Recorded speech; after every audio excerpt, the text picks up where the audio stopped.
Senhores telespectadores, estamos outra vez em frente dos horizontes da memória. E neste caso é extremamente curioso que nem eu sei onde passa o horizonte. Como sabem, o horizonte é a linha que separa o que se vê do que a vista já não alcança. Isto que está na minha frente é uma igreja que tem dois nomes. O que ali está escrito é a Senhora das Salas. Reparem, Salas. O que vem em todos os guias de turismo e toda a gente repete é Nossa Senhora das Salvas. Salvas, de salvar. E bem, esta confusão vem de que aqui há dois horizontes. Um horizonte que pode ter 300 ou 400 anos. Quando os navios chegavam ao porto, as bombardas descarregavam, bum, bum, bum, bum, eram as salvas, salvar a terra.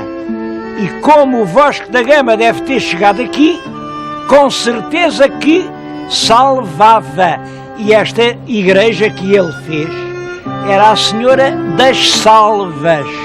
Ele salvava com a artilharia dos seus navios à Senhora a cuja terra se chegava. Isto é bonito, eu acho que é bonito, hein?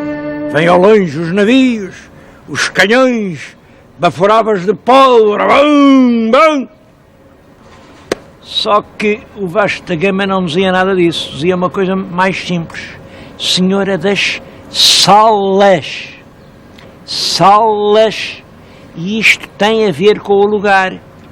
Bem em frente da igreja estão os armazéns. Eram os armazéns do sal. Sal para salar. Porque de sal não deu salgado, começou por dar salado. Era aqui que se salava o peixe, aqui, nesta terra de Sines. Estou-lhes a falar em Sines, diante da igreja da Senhora das Salas, mandada erguer por Vasco da Gama.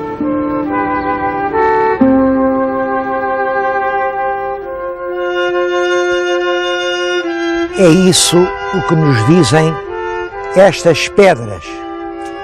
Queria dizer-lhes que é, de certo modo, uma história triste.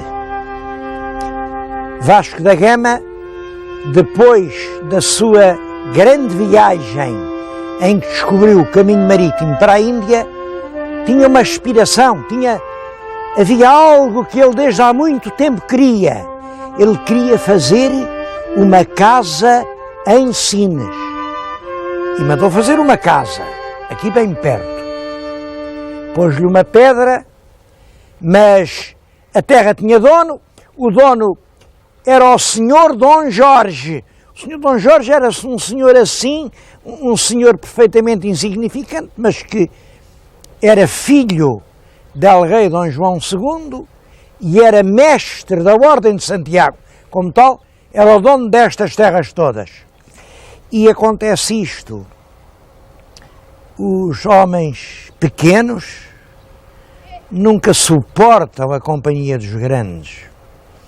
O senhor Dom Jorge não quis que Vasco da Gama fizesse aqui uma casa. E essa foi uma das grandes agonias e frustrações do descobridor do caminho marítimo para a Índia. Não o deixaram fazer uma casa em Sines.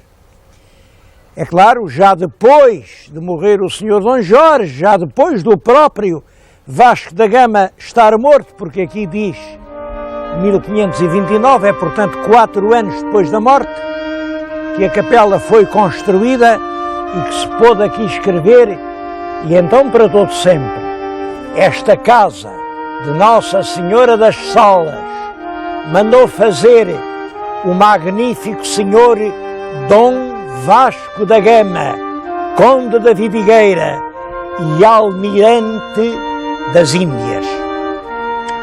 Almirante das Índias porque se lhe devia realmente um feito de excepcional grandeza.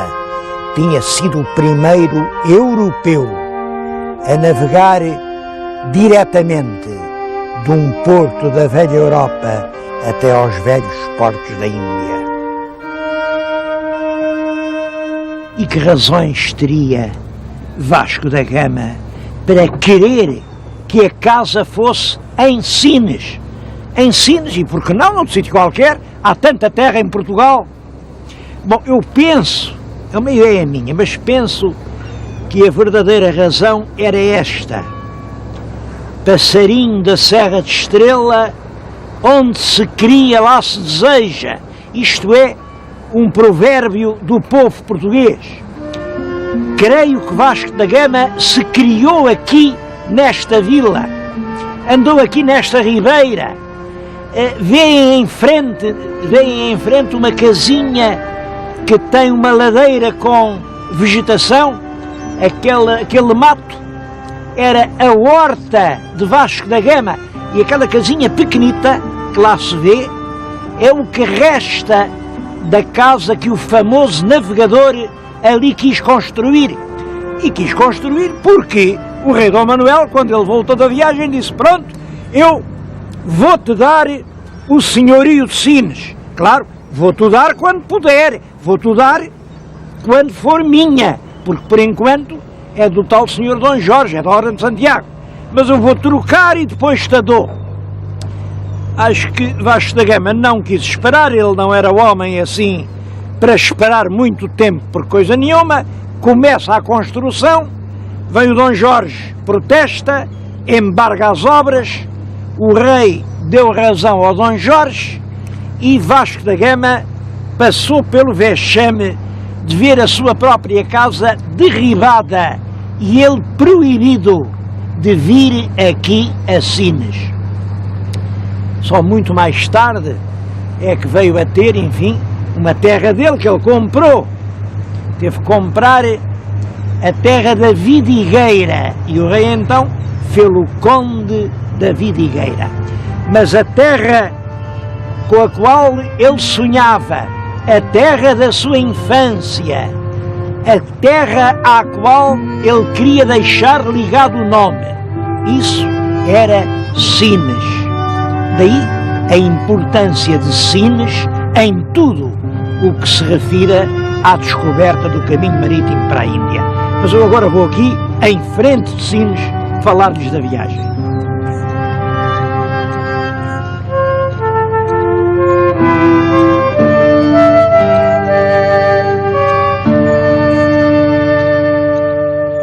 O projeto de encontrar um caminho marítimo até à Índia era um projeto principalmente comercial.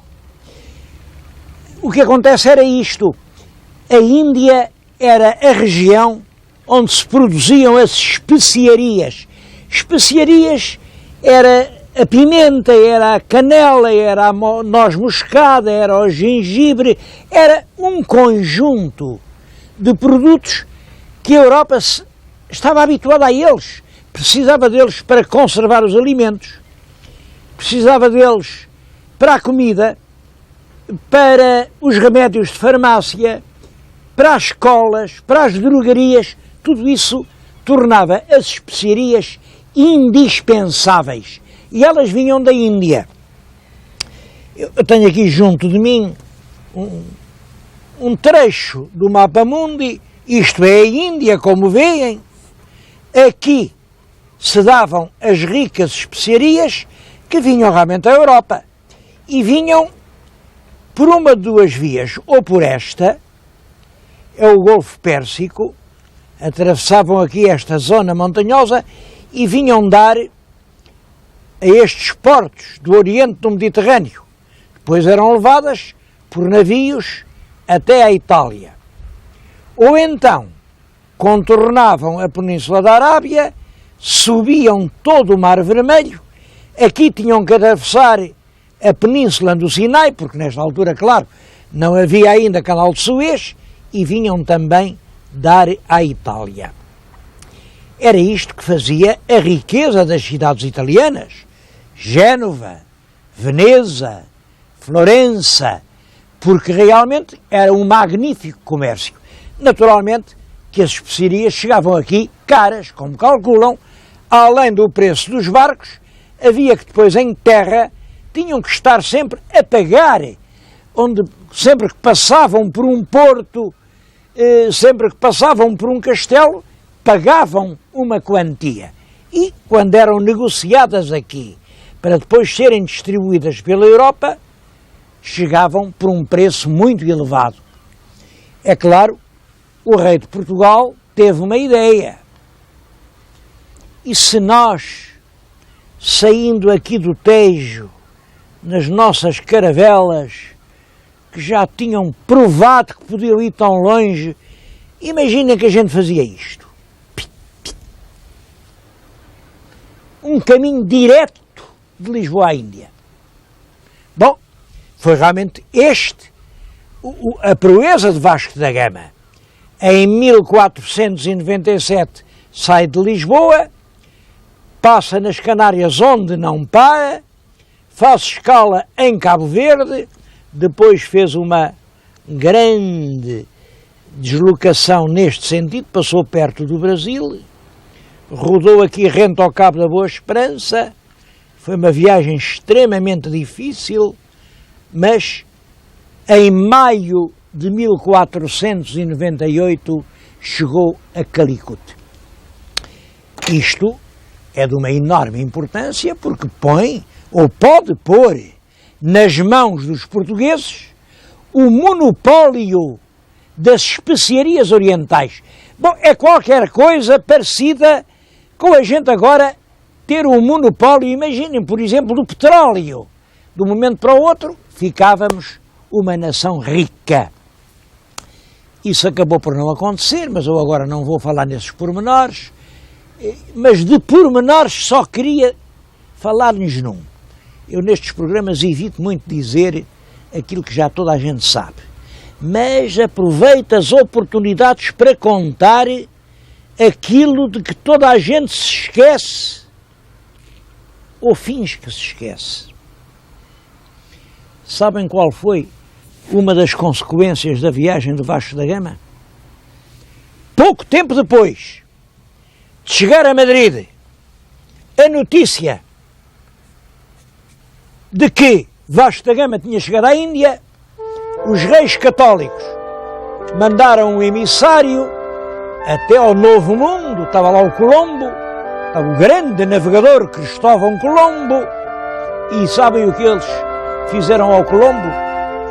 Puseram-lhe nos pulsos as grilhetas do presidiário, meteram-no numa nau e levaram-no como um prejuro até Castela. Aí os historiadores espanhóis interrogam-se, como é possível, meu Deus, uma coisa assim, até o homem que descobre o mundo, tratam-no como se ele fosse assim um vulgar bandido, o que é que se passou? Com certeza que foi intriga, não há dúvida, aí houve algum sujeitinho de língua envenenada que deve ter contado qualquer mentira. Outros dizem, bom, isto se calhar os reis mal informados, bem, cada um conta a sua história. Há uma história que nunca ninguém contou. Os reis católicos tinham dado riquíssimas prendas a Colombo por ele ter descoberto o caminho marítimo para a Índia, para o reino das especiarias.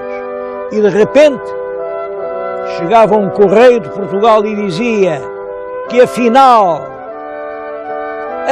a Índia era no lado oposto do mundo e quem lá tinha chegado primeiro era o Vasco da Gama.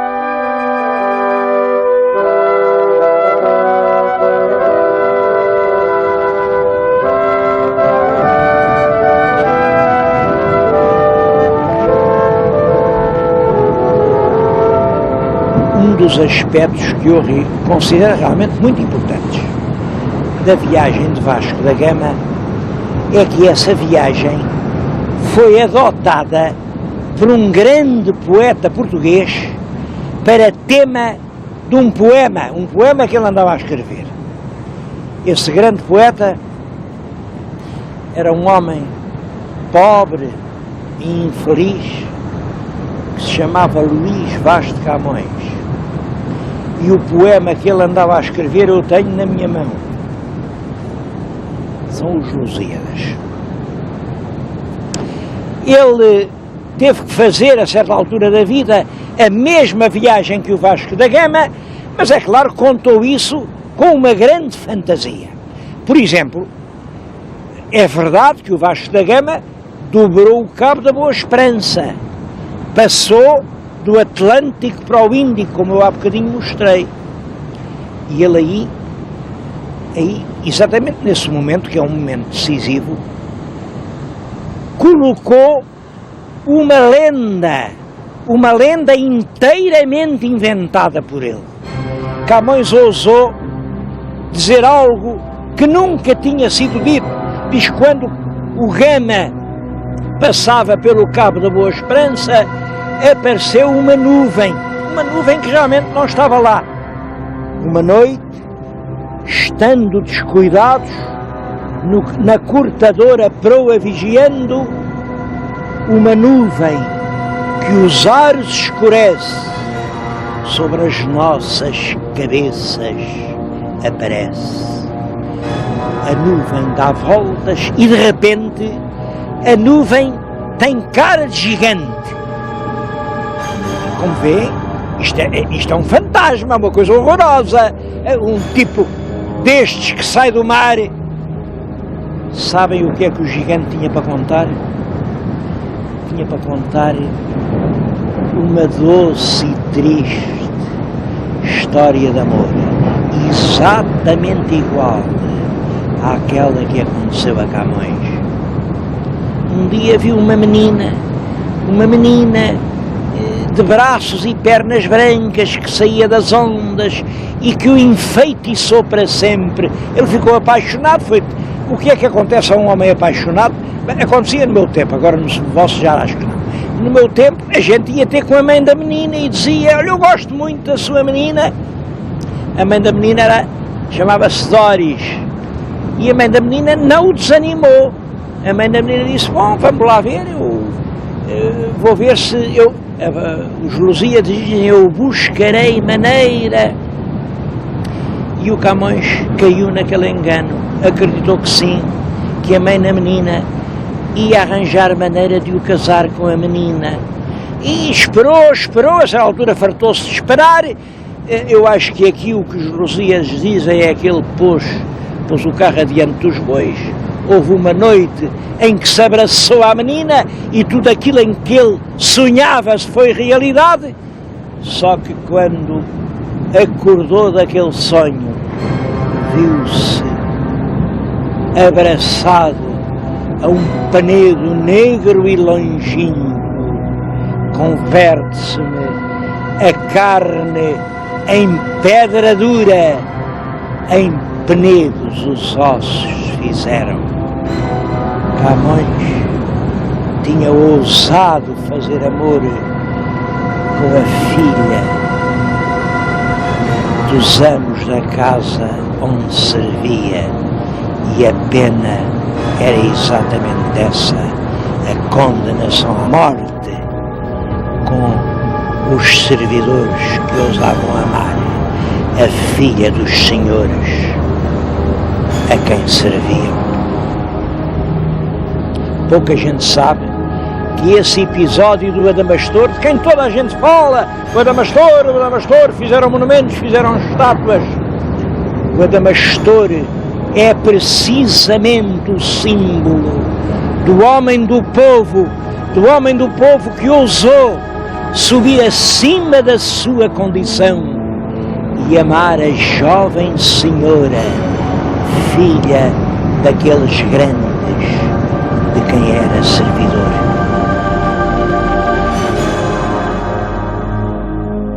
Vasco da Gama partiu do Restelo no dia 8 de julho de 1497. 8 de julho, reparem, faltam já só cerca de 3 meses para começar a grande viagem. É claro, ele demorou muito tempo, porque, evidentemente, chegar à Índia, ele só lá chegou no ano seguinte, já com a primavera adiantada. Mas agora, eu estou aqui a pensar numa corrida. Quem vai acabar primeiro a viagem? Vai ser o Vasco da Gama, que parte de Lisboa e chega à Índia, ou vai ser a Câmara Municipal de Sines, que começa agora outra corrida, uma corrida para, ainda há tempo, instalar aqui, nas ruínas deste castelo de Vasco da Gama, um museu comemorativo dessa espantosa façanha do navegador. A Câmara já começou as obras, vale a pena ver isto. Eu cheguei aqui, acho que tive sorte, cheguei aqui no momento em que, ontem, os trabalhadores que estavam aqui descobriram aqui encastoada na torre de homenagem uma pedra visigótica. Pouco depois, ali na esquina, acharam outra. Isto estava cheio de pedras visigóticas. Mostrei-lhes esta pedra, mas em Sines têm aparecido dezenas e dezenas de pedras trabalhadas e pedras muito notáveis.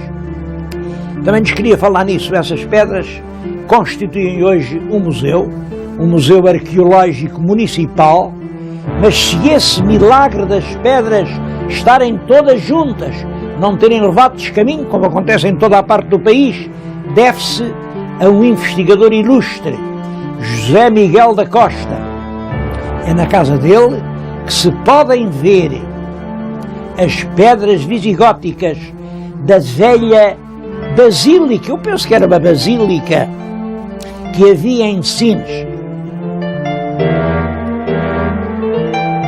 Esta pedra foi aqui posta à pressa e aqui estão rasgadas seteiras. Vinham aqui os soldados e com os seus arcos disparavam as flechas. Disparavam sobre quem? Sobre alguém que queria atacar o castelo.